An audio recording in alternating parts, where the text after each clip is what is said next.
Hey guys, CFC here. First YouTube video. I wish it would be under better circumstances, but not a great day. Chelsea 0, Aston Villa 2. Gosh, where do we even start? Let's start with selection. Just really shocking decisions from Potter today. I think the biggest one is the obvious one that everybody's been talking about is putting Reece James as a center back, having Ruben Loftus-Cheek as a right wing back. I mean, that decision doesn't make any sense. Reece James at the right wing back position is one of the best right defenders in the entire world. That's where he's made a name for himself. His ability to attack, drive the ball forward, whip in those powerful crosses that Reece James is known for. And to have him in the center back position is just offensive. You've neutered him. And for Ruben Loftus-Cheek, it makes zero sense. You have Badiashile sitting on the bench, who's been a very, very good center back for us. I mean, great center back for us in the Premier League campaign this season. He's been generally been consistent. And to sit him on the bench and not have him as one of your three center backs and put Reece James back there and have Ruben Loftus-Cheek as your right wing back, it boggles the mind. Those are the kind of decisions that get you sacked because they make no sense. I mean, against a team like Aston Villa that's very, very compact, as you saw today, they played very well. Credit to Unai Emery and credit to their players sticking to their system. But as you saw, they play very, very compact, and they give you the wings.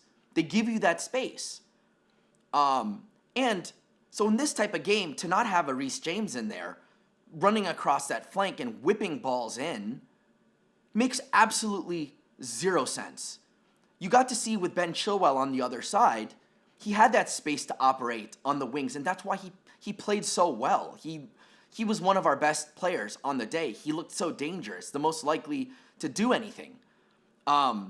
And that just makes it all more shocking for Potter to not realize that.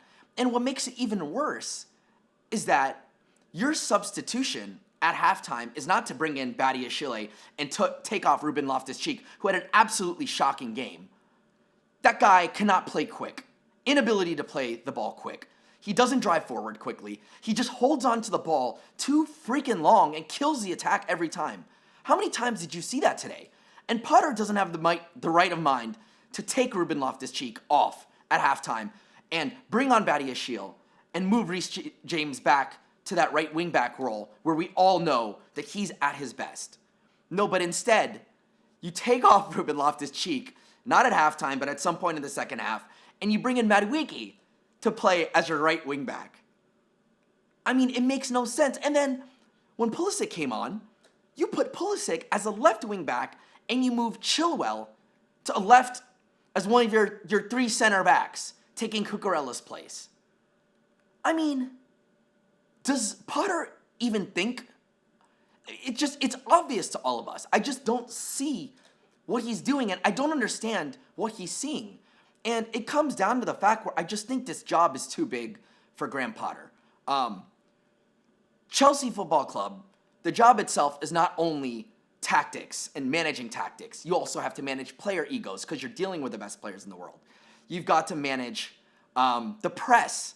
That we saw how good Jose Mourinho and Thomas Tuchel and our coach, some of our great coaches in the past were good at doing that, managing the press.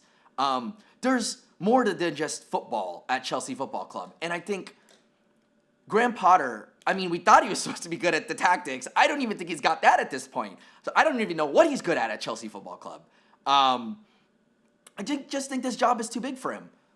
And that's not a slight against Graham Potter. He was a brilliant manager at Brighton. And I think Brighton is his level, which is not a slight in any way. It is impressive to do what he did at Brighton. He was a great coach.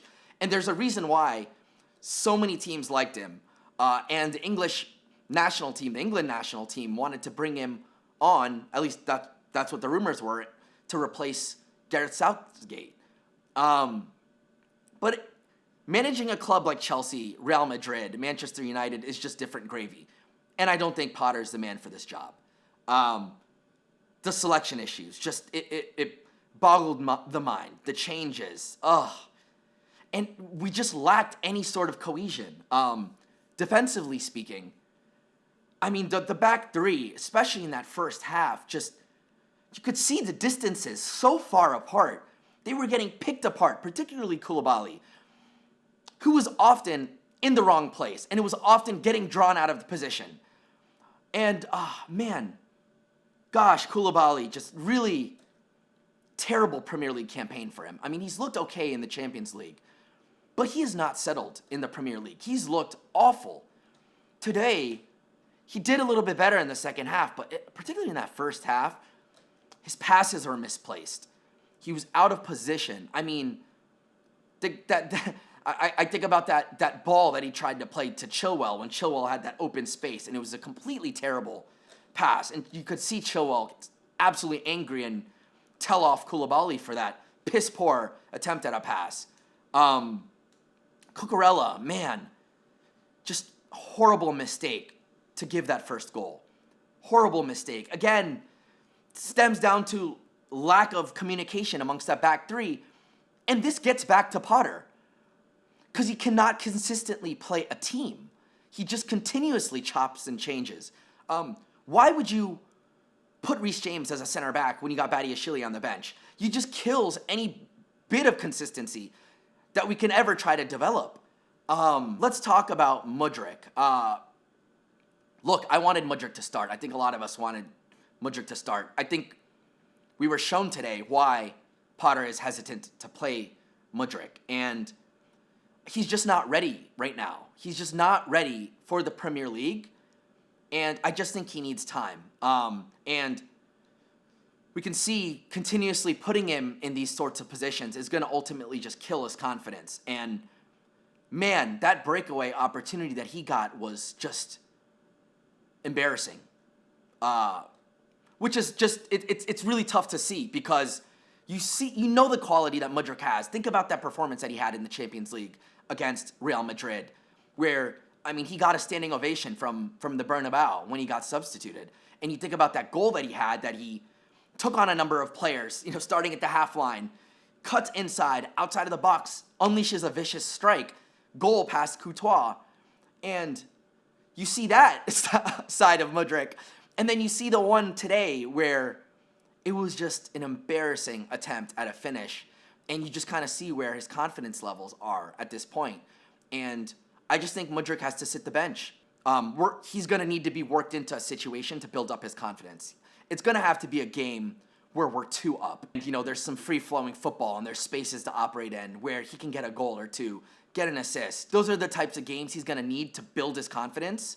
And I don't think playing a team like an Aston Villa, where they're very, very compact, you're not getting any space to operate. They're not going to give you an inch. I just don't think that's the game where we're going to need to see Mudryk. If I was Boli and Igbali, I would probably sack Potter. I wouldn't even give him the game.